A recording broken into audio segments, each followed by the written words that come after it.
आपका वोट, आपकी ताकत। वोट जरूर डालें। इलेक्शन से जुड़ी हर खबर तक ऐप पर डाउनलोड कीजिए तक ऐप।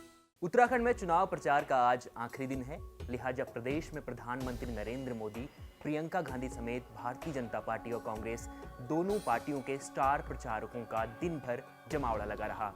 इसी कड़ी में उत्तर प्रदेश के मुख्यमंत्री योगी आदित्यनाथ भी आज बीजेपी के प्रचार के लिए नई टिहरी पहुंचे।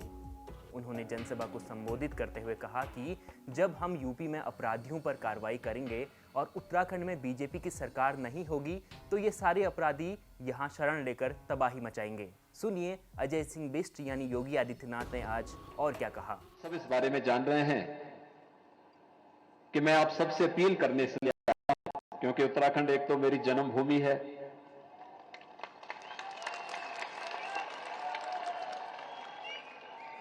दूसरा ये सीमांत प्रदेश भी है। राष्ट्रीय सुरक्षा की दृष्टि से इस प्रदेश का अपना महत्व है और उत्तर प्रदेश से लगा हुआ प्रदेश होने के नाते हम सबकी चिंता का विषय भी होता है, क्योंकि उत्तर प्रदेश में अपराधी और माफियाओं के खिलाफ जब हम कार्रवाई करेंगे और भारतीय जनता पार्टी की सरकार उत्तराखंड में नहीं होगी तो इस जितने माफिया और अपराधी हैं सब उत्तराखंड में शरण लेकर के यहां तबाही मचाएंगे। हम सबको आधुनिक विकास की तरफ भी जाना होगा, क्योंकि यही हमारे युवाओं के जीवन को अच्छा बनाएगा। लेकिन ये विकास तभी सार्थक है जब सुरक्षा रहेगी। सुरक्षा से के बगैर कुछ भी आप कल्पना नहीं कर सकते। सुरक्षा के बगैर इसकी कल्पना ही नहीं की जा सकती। और इस सुरक्षा दोनों कारणों से, राष्ट्रीय सुरक्षा के लिए भी और पेशेवर माफिया और अपराधियों के कारण भी। इन दोनों से सुरक्षा आवश्यक है और इस सुरक्षा के लिए उत्तराखंड में फिर से भारतीय जनता पार्टी की सरकार आनी आवश्यक है। और इस दृष्टि से आप सबसे अपील करने के लिए विशेष रूप से आज मैं आया हूं। उत्तर प्रदेश का चुनाव छोड़ के आया हूं मैं।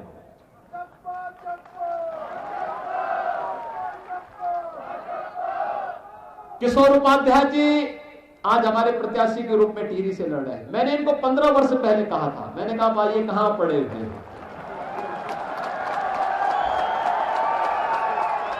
संसद के सेंट्रल हॉल में हम लोग मिले थे और मैंने उस समय कहा था किशोर जी से, मैंने कहा किशोर जी आप जो है कहां कांग्रेस में अपनी जिंदगी को खपा रहे हैं, आपको आना चाहिए।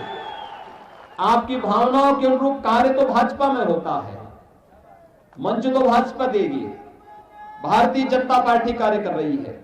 और भाइयों बहनों, जिस दिन किशोर उपाध्याय जी ने भारतीय जनता पार्टी ज्वाइन की थी मुझे बहुत प्रसन्नता हुई थी। मैंने उस दिन ट्वीट भी करके इनको बधाई दी। सीएम योगी ने किशोर उपाध्याय के समर्थन में जनसभा करते हुए कई अन्य बातें भी कही। उन्होंने कहा कि उत्तराखंड देवभूमि है, कांग्रेस यहाँ की पहचान खत्म करने की कोशिश कर रही है और मुस्लिम विश्वविद्यालय बनाने की बात कर रही है। सीएम योगी ने उत्तराखंड के तमाम मुद्दों पर हमारे सहयोगी मंजीत नेगी से भी खास बातचीत की है। उत्तर प्रदेश के मुख्यमंत्री योगी आदित्यनाथ ने उत्तराखंड में टिहरी में आज पहली फिजिकल रैली को संबोधित किया है। आखिरी दिन है चुनाव प्रचार का। योगी जी, उत्तर प्रदेश में दूसरे चरण का, उत्तराखंड में पहले चरण का मतदान का आज आखिरी प्रचार है। किस तरह का रिस्पांस आप उत्तर प्रदेश में, यहाँ उत्तराखंड में आपने देखा? भारतीय जनता पार्टी जिंदाबाद।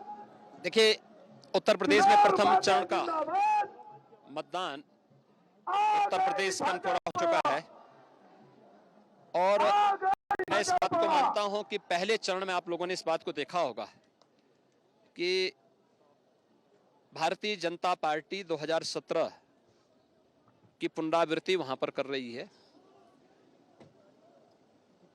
300 से अधिक सीट भारतीय जनता पार्टी उत्तर प्रदेश में जीतेगी और पहले चरण में आपने देखा होगा कि दल की सीमा, जाति की सीमाओं को तोड़ करके जनता ने भारतीय जनता पार्टी को दिया है। खास तौर पर माताओं ने, बहनों ने, युवाओं ने, इस सभी तबकों ने भारतीय जनता पार्टी को समर्थन दिया है। उत्तर प्रदेश में भारतीय जनता पार्टी प्रचंड बहुमत की सरकार बनाएगी 14 को दूसरे फेज में 55 सीटों पर फिर चुनाव वहाँ पर है और हम लोग वहाँ पर बनाएंगे। सेकंड फेज में भी हमारा अच्छा आएगा।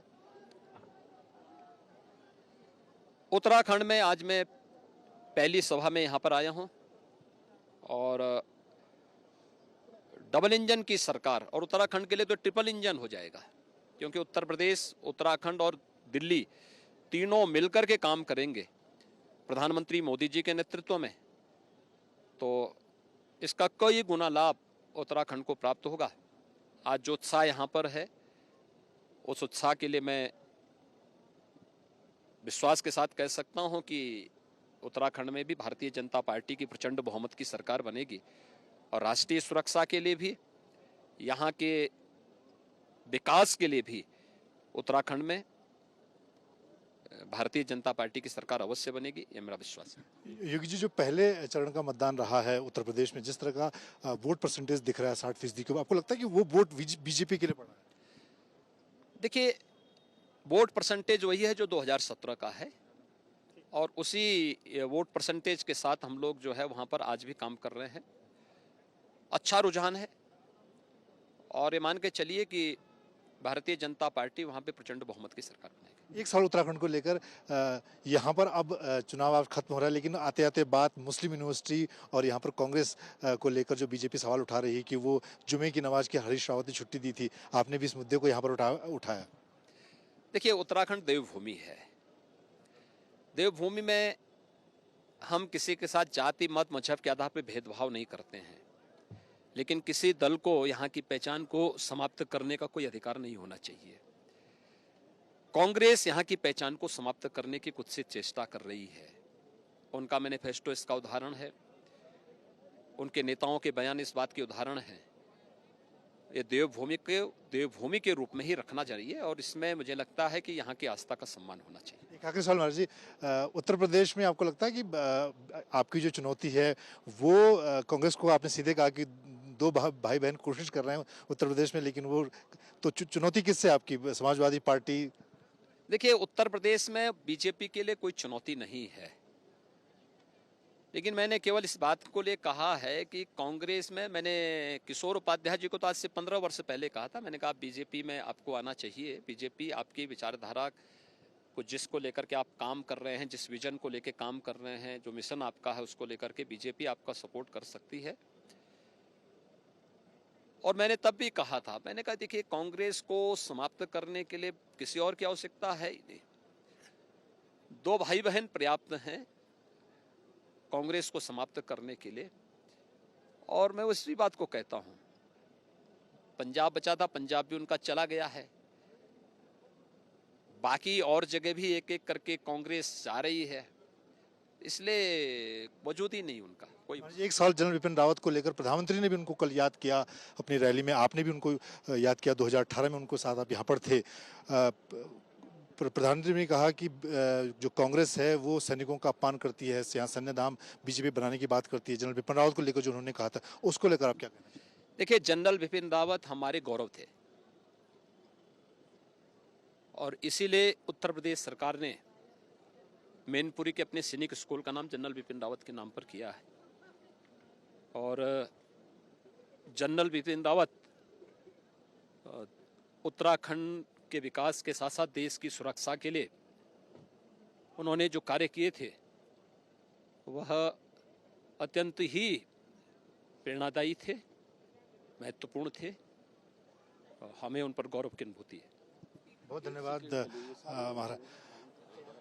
तो योगी आदित्यनाथ जो इस वक्त टिहरी विधानसभा में जिन्होंने रैली को संबोधित किया, उन्होंने सीधा निशाना कांग्रेस पर साधा और उन्होंने कहा कि जिस तरह का मतदान पहले चरण में हुआ है उससे साफ है कि बीजेपी यानी कि उत्तर प्रदेश में भारतीय जनता पार्टी बहुमत के साथ दोबारा सत्ता में लौट रही है।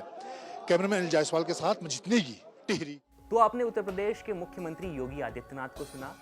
योगी की टिहरी में जनसभा टिहरी विधानसभा समेत कोटद्वार, लैंसडौन, श्रीनगर और यमकेश्वर की सीटों को भी प्रभावित करेगी और बीजेपी को यहां से फायदा दिला सकती है। आज के लिए बस इतना ही। देखते रहिए उत्तराखंड तक।